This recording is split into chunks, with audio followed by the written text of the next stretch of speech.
Hello everyone, this is Mahima Singh, legal intern at Lexis and Company. Today we'll talk about condonation of delay. Now what is condonation of delay? Condonation of delay means that extension of the time given in certain cases, provided there is a sufficient cause for such delay. Section 5 talks about the extension of the prescribed period in certain cases. So it provides that if the appellant or the applicant satisfies the code that he had sufficient cause to not prefer the appeal or application within that time period, such appeal or application can be admitted after the prescribed time. Now, only application and appeal can be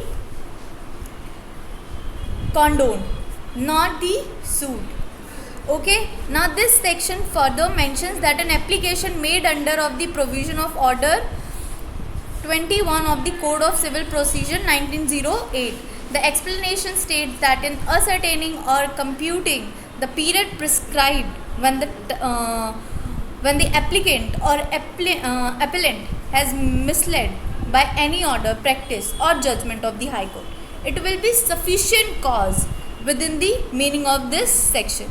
Now this sufficient cause, it's upon the circumstances that you have to prove. Now however, a party does not show any cognate ground for delay, then the application, suit or appeal will be rejected by the court. In the case of State of Kerala versus KT Shaduli Yusuf, the court held that whether or not there is sufficient cause for condonation of delay is a question of fact dependent upon the circumstances of a particular case, as I told you earlier. Now, what is sufficient cause? Sufficient cause means that there should be a adequate reason or reasonable ground for the court to believe that the applicant was prevented from proceeding with the application in court of law. Now there are other cases that we'll discuss in the next video. See you.